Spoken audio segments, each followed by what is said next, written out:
Hello. Right, today's ride is taking me from Quarry Park to Lindholme. I want to go and have a look at the what is known as Hatfield Moor and Lindholme Prison. Pretty. I've been down there for a while. In fact, let's go down here. I've walked this. I'm not sure if I'm able to ride it, but we'll have a look.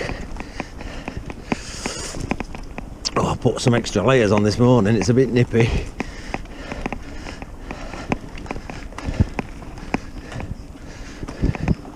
Look at all the leaves out now.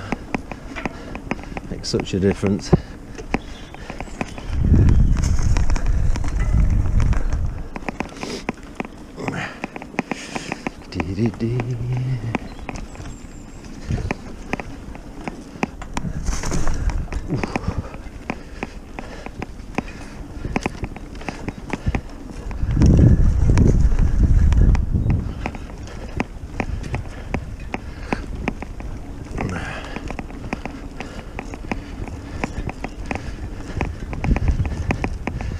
Oh, bloody windy and all.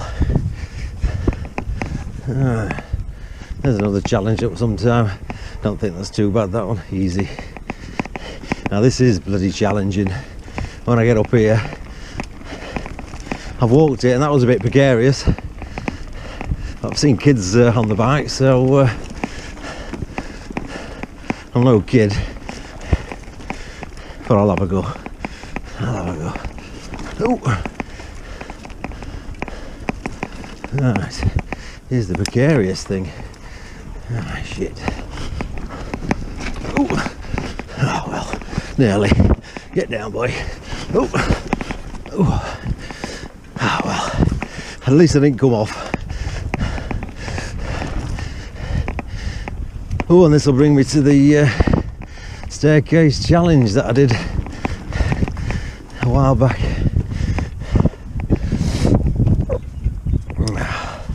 Well, while I'm here, I might as well do it again, don't I? Oh, bloody hell, get around the after house. Let's have a go.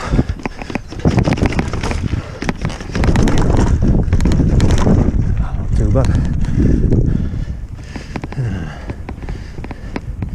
Let's see what that one looks like. Yeah. Right, onward and upward then. So I'm going to leave Quarry Park, head up the main street to what is known as Thorpe Hall, and there's a bridle path down there, and that will take me into the wilderness.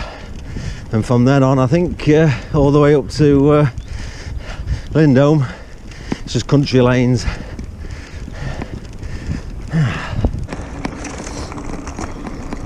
Oh.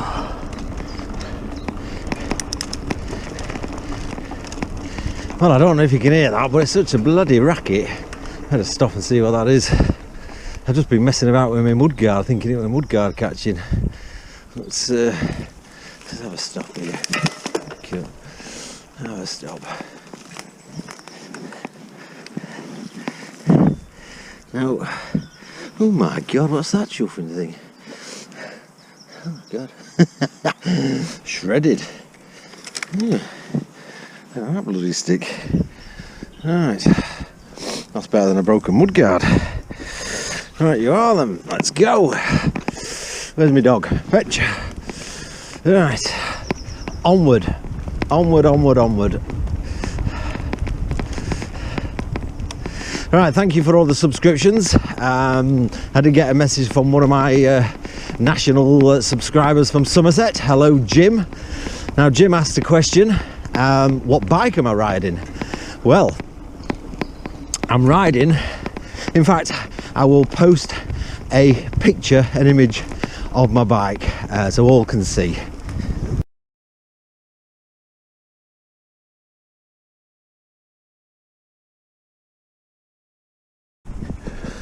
So that was my bike. It's a white T129.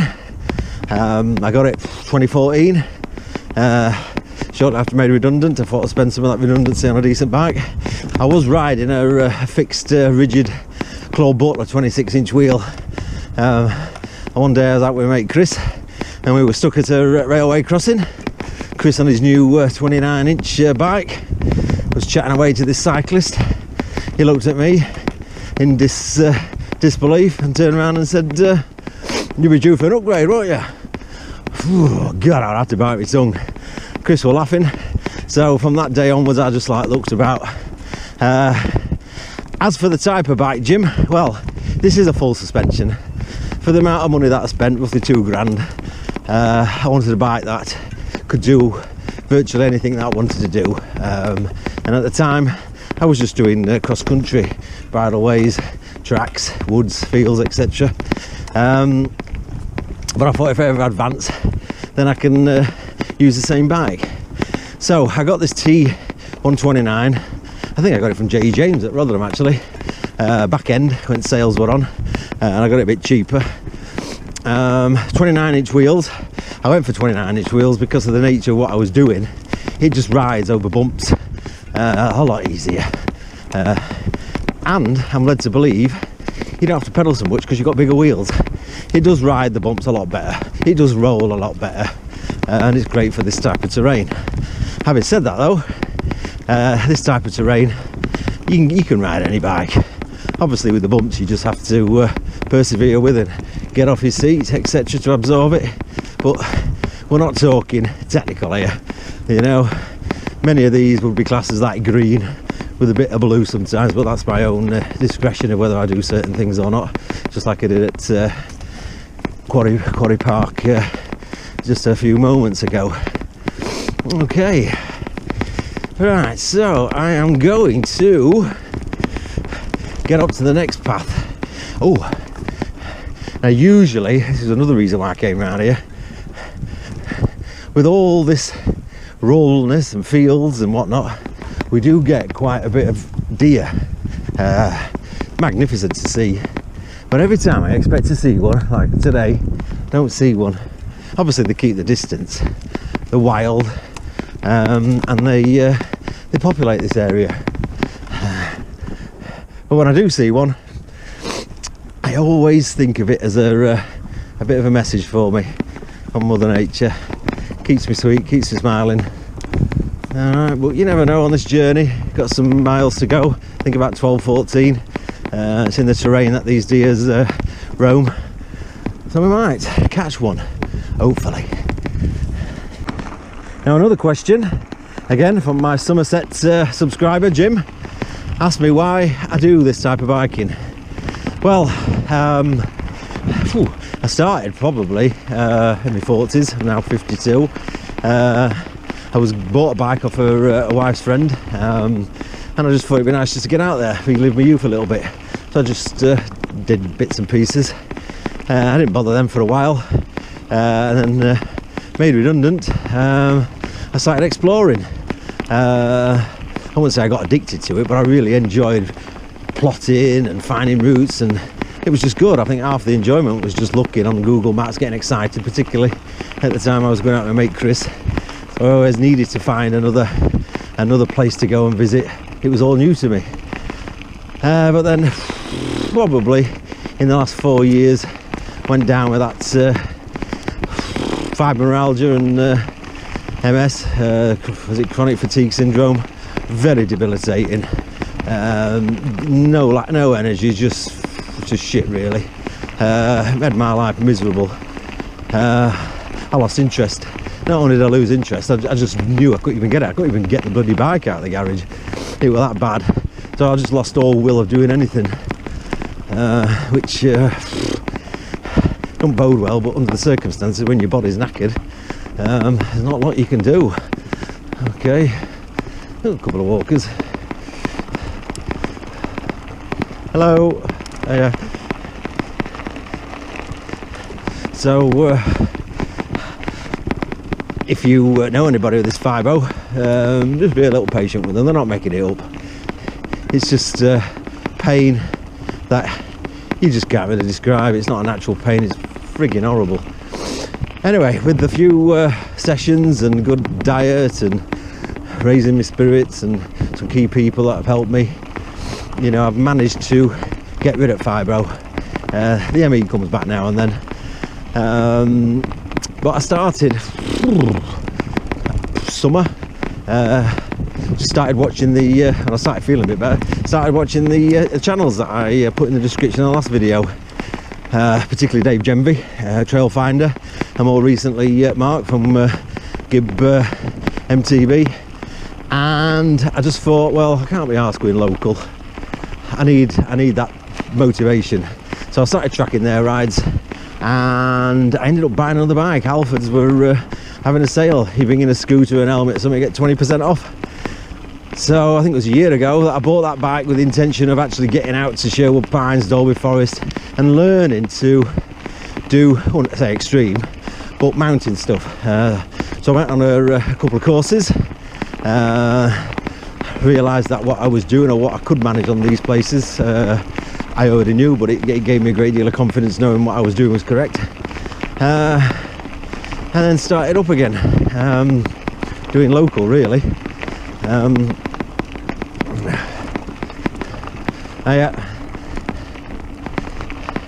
it gets me fitter, makes me feel good, and when the season's changing like it is now, just transformation in a week or 2 weeks is just nice to see.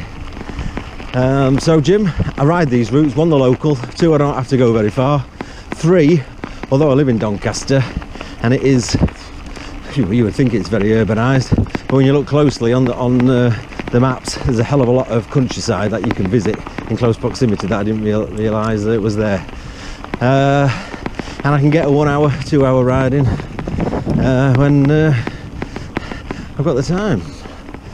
Right, up this one. So we're going to head up this bridge. This will take us over the M18, between junction 4 and junction 5.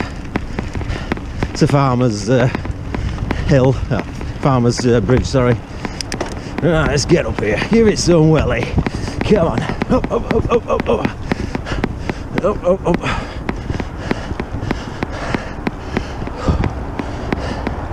There we go. Oh, forgot to say, Jim, I got full suspension because I can lock it out as well, use suspension. Most of these tracks are flat, so I can lock it out, get some grip, and if need be, when it gets a bit bouncy, as it will in due course, the next 10-20 minutes, I can put it full on and let me sit and absorb those bumps. What the hell's going on here now?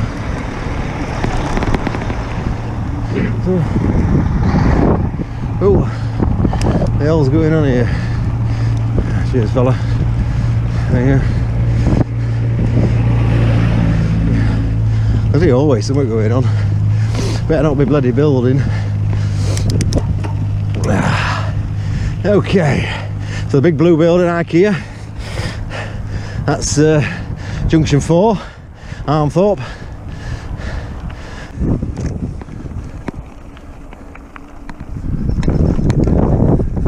I'm asked many a time why I chose mountain biking as opposed to road biking. There's a few reasons.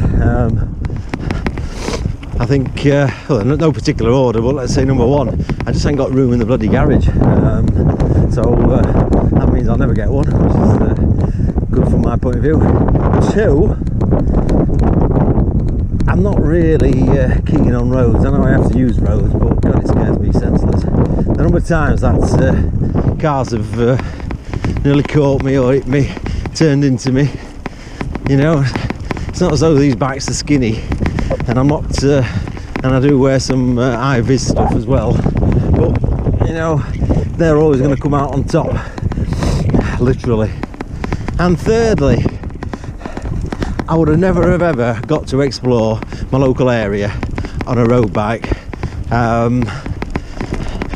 For me, it's not about mileage, you know. I take my hat off to all these road bike users, fully respect them, not only for going on roads and dealing with these nutters on in cars. But the dedication to travel that far. For me, 12, 14, 20, 30 miles is nice. Steady pace, 6, 7, 8, 9 miles an hour. It's not the issue, speed. For me, it is the location, the terrain, sometimes the stamina as well, because it varies, but also the landscape. I just like to feel at one with nature at this moment in time. That's where I get my buzz from. Ooh. Oh God, there's a strong smell of somewhat.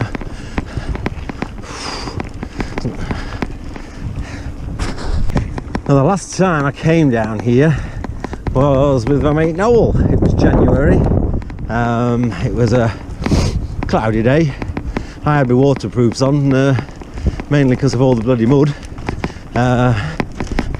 and he didn't. And halfway around, it was like 25-mile loop. It chucked it down. He was wet through, cold, and this was the last stretch back, and it was like a bloody quagmire, you know. Fortunately, it's dried up now, but whew, all these ruts were just puddled with water, like a lake. To wade through it, was bloody awful. It was cold. He was grumpy and moaning, so I just left him for about 20-30 yards in front while I just laughed. Personally, if Noel weren't there, I'd have cried or turned back, but again, my route choice, I had to see it through. Now you can see it's all dried up, but hellish in the winter. Look at the size of that rut. Jumping hell. Whoa. There we go. Oh, let's get in one of these. And now I've got my full suspension on, because I like to keep my bottom nice and calm. Oh, there we go. Okay, look at these lakes. That's a new what's it called? A new creation. For those that know Doncaster Junction 4, there's a motorbike park, and on the back of that they've created these lodges now, worth a bit of money. Great if you can afford it, but personally I can't see the point of living here, particularly next to Motorbike Park. It's not running today, but usually you can hear it for bloody miles. It's on your doorstep. It's not going to be much fun. Not going to be much fun. Well, I'm sure bloody Ronan Keating came down here and wrote a song about it. You're probably wondering what it is. It's called Life or Ride is a Roller Coaster. Whoa, just gotta ride it. That one. Yep, not been out for me singing. What the hell? Oh, yes. A bit of fun. Yeah, thanks for that, Ronan. Ride is a roller coaster. It is down here, mate. Look at this bugger. Ooh. Ooh. Fun, the joys, the mud. Ooh. Ooh. Ooh. Right. Oh Christ! Bloody hell, that's deep.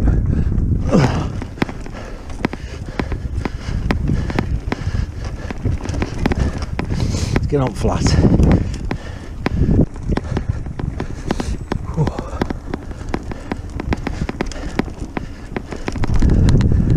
Well, these farmers tried to fill in some of these ruts. I think it needs a lot more bloody rubble.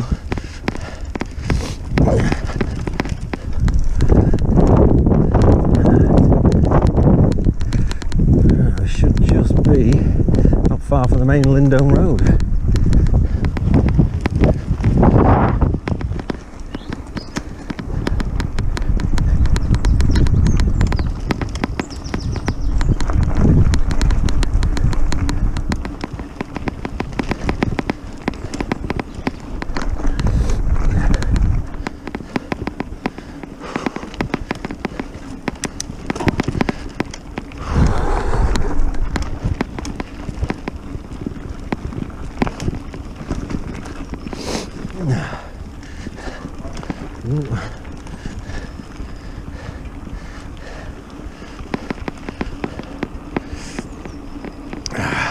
Again, I'm mapping this. Here on my Strava.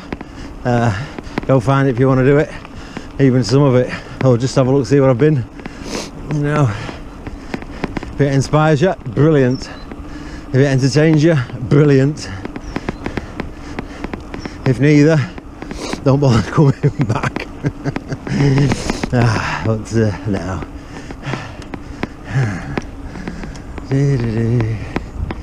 Oh, there's the road. I think I might have a little drink while we head off there. So I'm going to enter what is commonly known in the local area as Hatfield Moor, old peat area, peat works, etc., which is now a nature reserve. I can't remember who's managing it, who's looking after it. Christ, that stinks. Have a look. Yeah, Humber Head peatlands. That's what it is. Humber Head peatlands, Boston Park. Right, okay.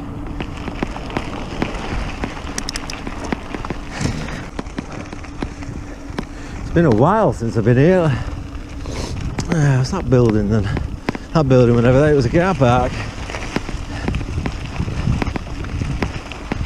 Alright. Interesting. Oh, there's the car park. I think I'll have a rest here and get a drink or a plod on.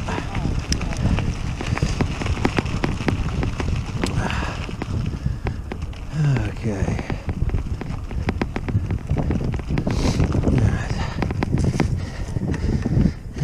Where's my drink? Oh, chuffing out. Oh, I forgot my bloody... That's because I went to get garage to get a lasagna. I ain't got my bloody rucksack with me my drink. And furthermore, I ain't got my bloody puncture stuff. Alright, load of attraction. My bike's going to be fine. Don't wish any badness to it. So here we are. Welcome to Humber Head peatlands. Yeah. Okay. Lindholme Hall. We're going to head to, where are we? Where are you? So we're going to go up here and round, and then up to Hatfield Woodhouse. It's been a while since I've walked around here. It's beautiful. Again, 4 seasons, 4 different experiences. But there is, I'm not sure if it's a monument or a tombstone to whether it's a crew or 2, 3 from the war. Because where I am now, Lindholme, I'm just going to back onto it in a minute, was formerly RAF Lindholme, and I think I may be mistaken, but it flew Wellington bombers into the Second World War, and I think also the crew were Poles. It doesn't really matter who they were, but at the end of the day, Poles fighting for freedom. Brilliant.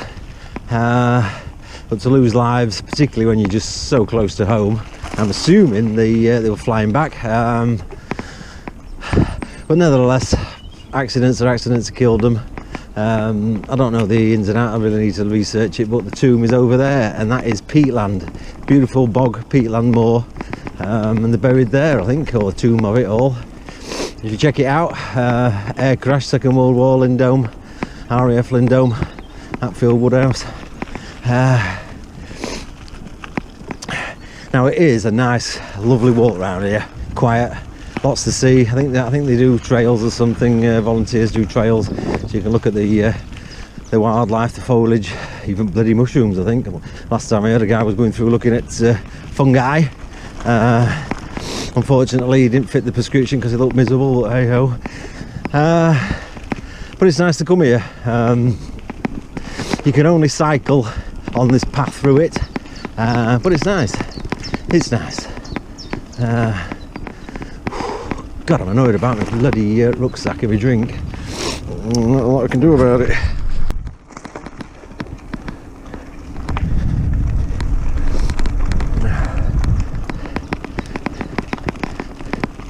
I'm just coming to an area that I generally stop. It's just nice. Big lake.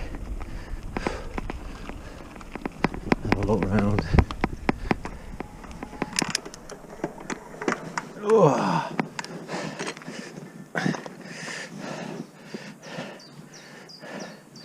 All the leaves are coming into bud.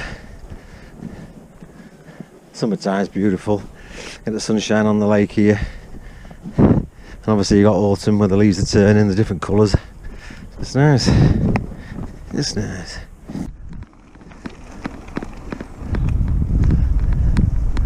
Alright, to the left of me then is Her Majesty's Prison Lindholme. In fact, there's two, I think, here.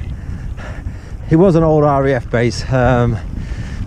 It was used obviously for the war, and I think it degraded to a satellite one for Finley.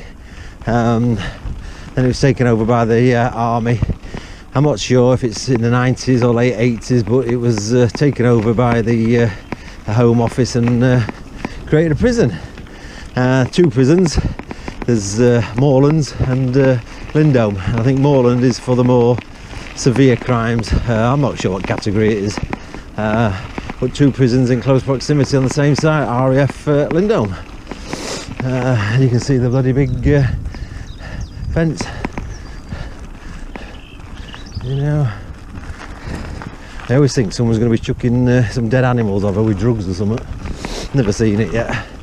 But hey ho, me and me crazy mind. Oh, a couple of walkers. Ooh.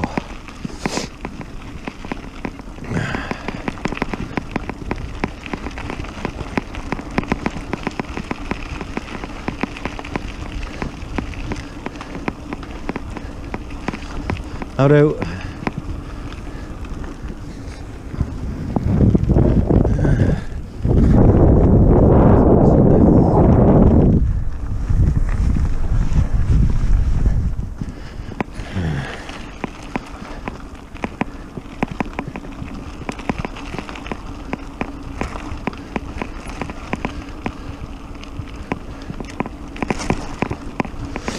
I think there's another little beauty spot here. Let's have a look.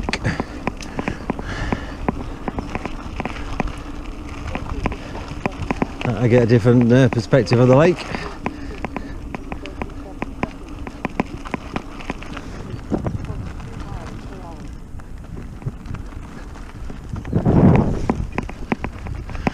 Oh, I do love gauze.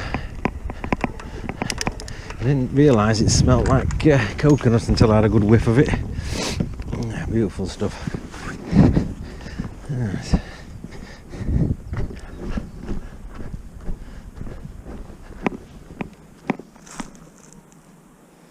Oh God, absolutely beautiful. Amazing, such a prickly plant. It smells of coconut. If you don't believe me, try it.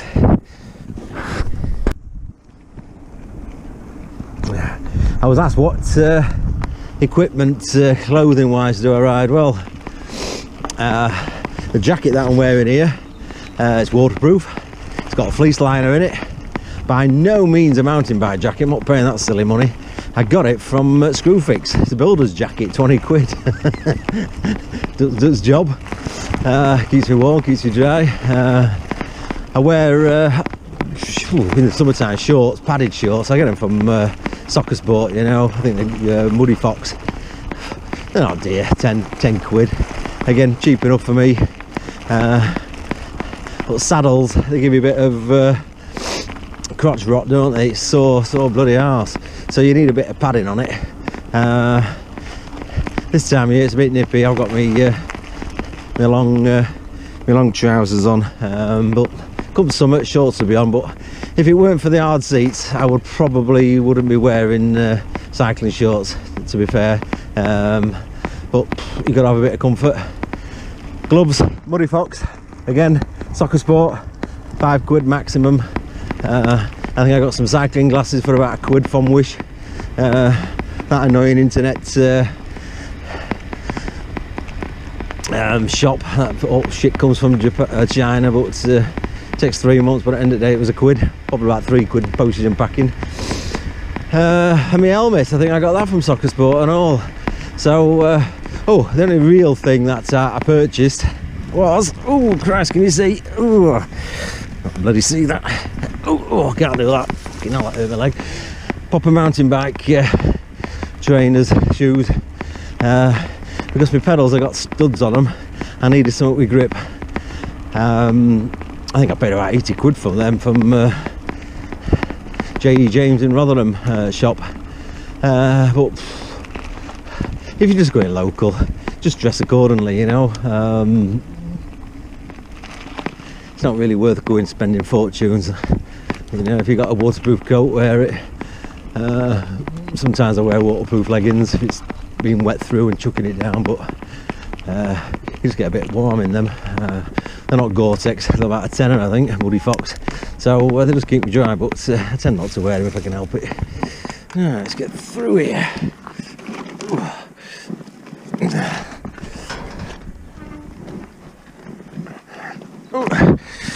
Right, so this is the other side of Hatfield Moor, or rather Humber Head, peatlands. Right, to the right is the friggin' I can't pronounce that, Rangjung Yishi UK Buddhist temple, Lindholme Hall. The old Lindholme Hall has been converted to a Buddhist temple. Don't know much about it, but I do know people go there. I think they book an appointment, do some meditation, etc. But all good stuff. Right, crack on. Oh, there's another lake there. Right, this is a single track road, tarmac road. Brings me out of Hatfield Woodhouse. I don't know, probably about a mile and a half, 2 miles. And I wish that wind had disappeared. I think it's somewhat disappeared now, but all that arable land there was once a runway. You can't see it with this GoPro, but you can still see the old control tower right through that bush. Only prison I know here, control tower, but dear. Right, let's crack on. Ooh.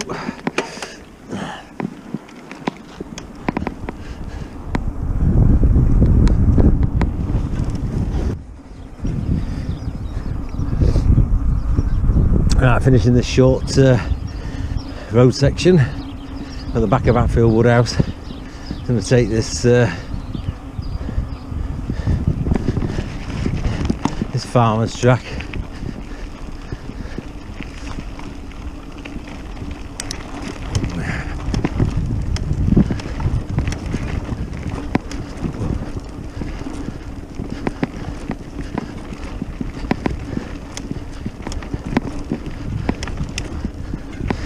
Oh, this is where my full suspension comes into it, so it's like sitting on a rocking chair.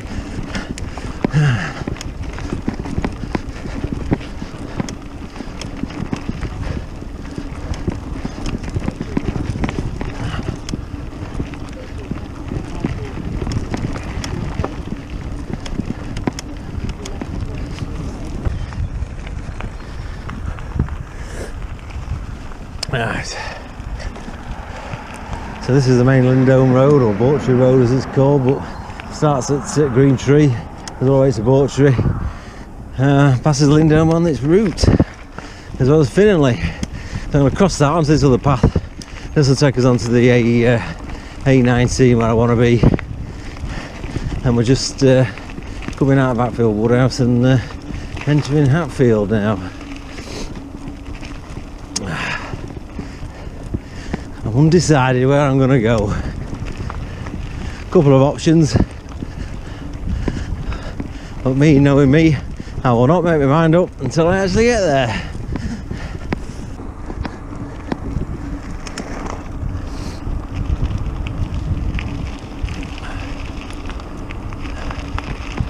Alright, we're going to go left, I know that much. We'll go left.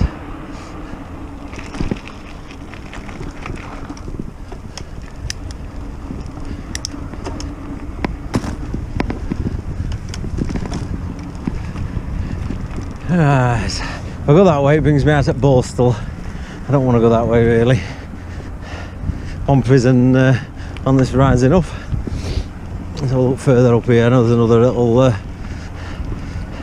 pathway.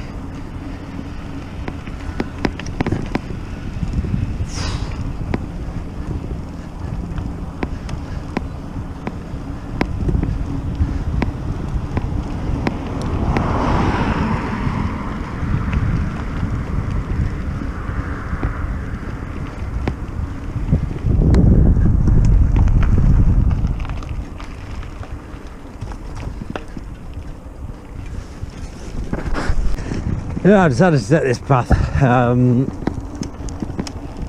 Should bring us out on the Thorn Road, and then I'll climb the bridge over the M18 again, and have a look at Kamikaze. See if it's got any easier. Yeah.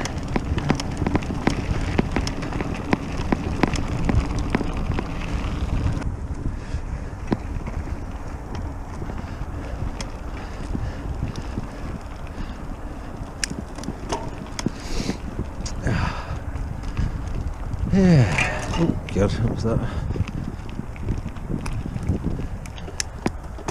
Oh.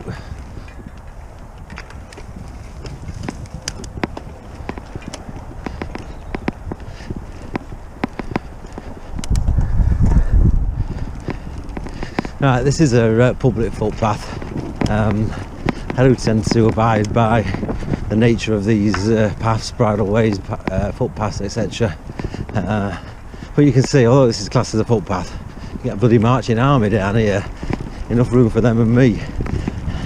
But like any pathway, bridleway, whatever, byway, you just respect your other users, whether they're cyclists, runners, walkers, bikers. You know, just have a bit of common courtesy. But I tend to keep away from footpaths, particularly the narrow ones, because I shouldn't be there. But things like this, like I say, ample room. If it upsets somebody, well, more of a job worth than being a bit courteous. Right. So I think that was the 10-mile mark. It's just rang on my tracker. So I would say probably another 2 miles to get back to Quarry Park.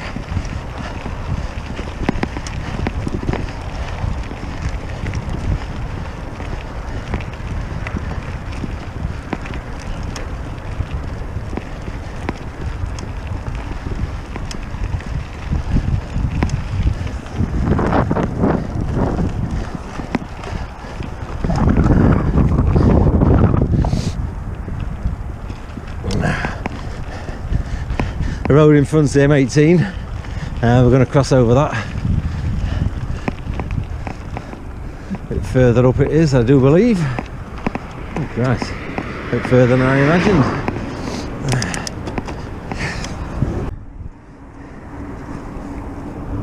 I didn't mention this earlier, but I've got some Mudhuggers, mud guards. I was fed up of getting actually sprayed to hell. You know, puddles, mud, just covered in it. So, although it makes my bike look a bit shit, it keeps the shit off me, to be fair. Where did I get them from? Just type in Mudhuggers from on the internet. You should get it from some bike place. I'm not sure if Amazon does it anymore. Right, this is the stretch up. On the previous video, we went down. Right, let's power up then, boy. Come on.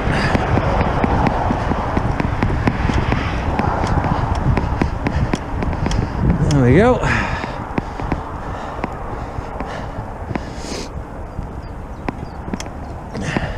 If you saw it and you remember it, that was the way we went down. So we come across here. And there's the M18. Northbound towards Hull. Drax power station in the distance. Right. And here's my torment. Kamikaze. Kamikaze. Well, the more I look at this, the more I think, yeah, I can do this. It's not where the more I look at it, the more I think, oh my god, yeah, I can do that. But not on this bike. Life is a roller coaster. Ooh, right, I was going to go through past the marina, but I'll not bother. I think what I'll do is take cross country.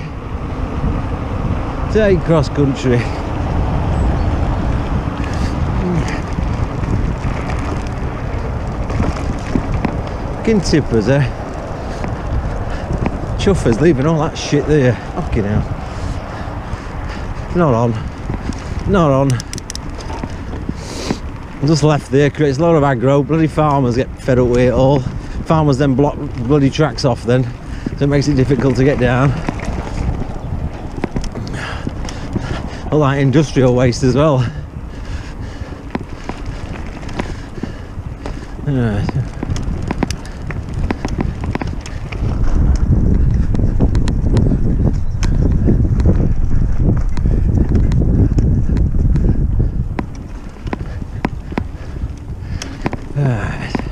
So now I'm at the side of the M18 M180 Junction 5 services. Some construction work then. I think they're building a link road from that junction to into Stainford past the old coal mine, which will alleviate a lot of traffic.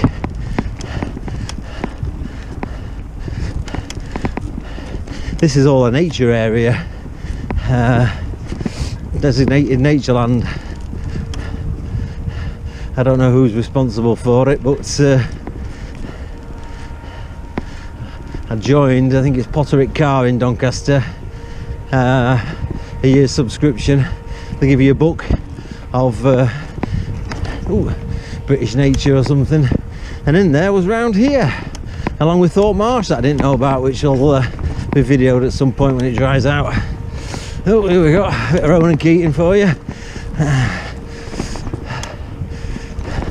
Have to look more closely at this, see which particular area, or if all of it is a nature area or not, and why.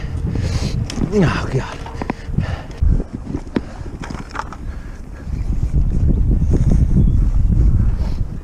Christ. What the hell's going on here then? A cable, fencing, tyres. Absolute chuffing mess. Let's crack on. So this bridleway here takes us back a station road really, from Hatfield to Stainford. Well, yeah, Stainford, Dunscroft. It'll bring us out on Station Road further up. If my memory serves me correct, it's been a while since I've been down here. That many bloody lanes down here, I get mixed up.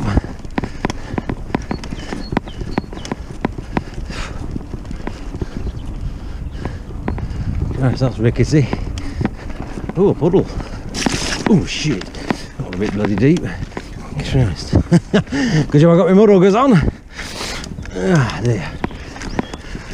Well, should have known better.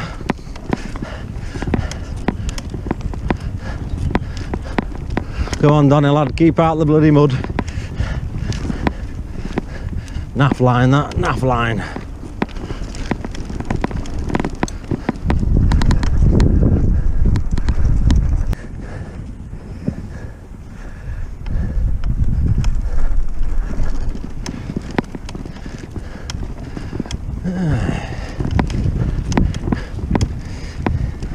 Dikes are full. Can't remember last time it rained. Everything is pretty dry, but the dikes.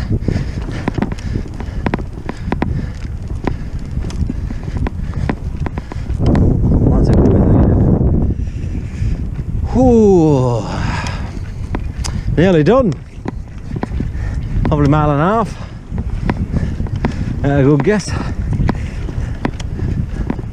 Sun's out, warmed up. A bit of vitamin D on my face. Is that right? No, it isn't, is it? Get some UV on my face, that's it, create some vitamin D, that's about right.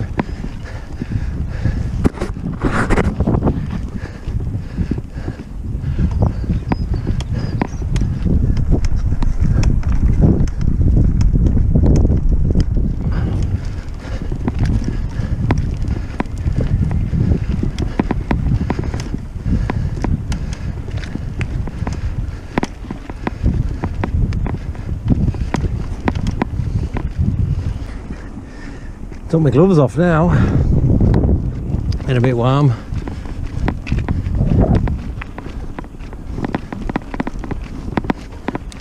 Back to civilization at last.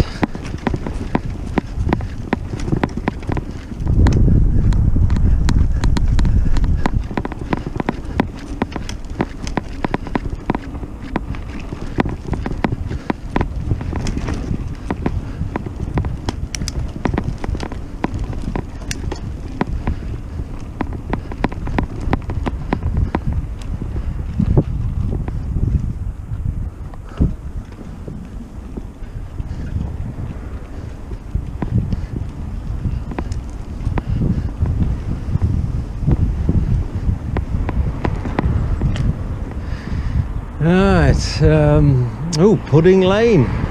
Well, no bloody fires here, that's for sure. Right, let's go.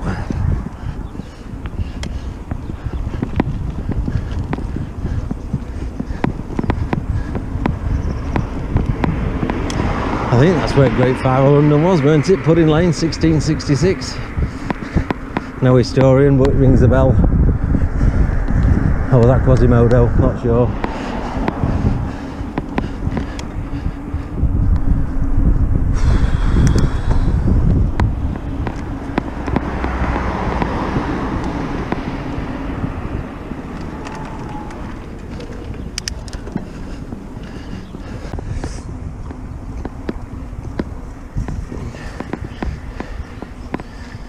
Right, on the bridle path back now to Quarry Park.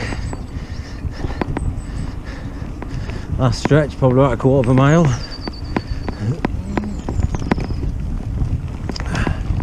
Bridle path behind the school.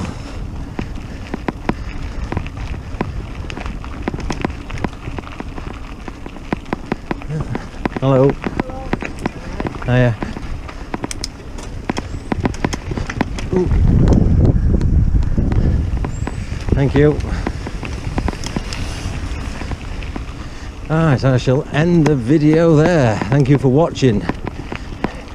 If you enjoyed it, thumbs up please. If you've got any questions, drop them in the comments. If you want to see some more of Donny Lad around and about his local area, subscribe, hit the bell, whatever you do, ding dong. And thanks for watching.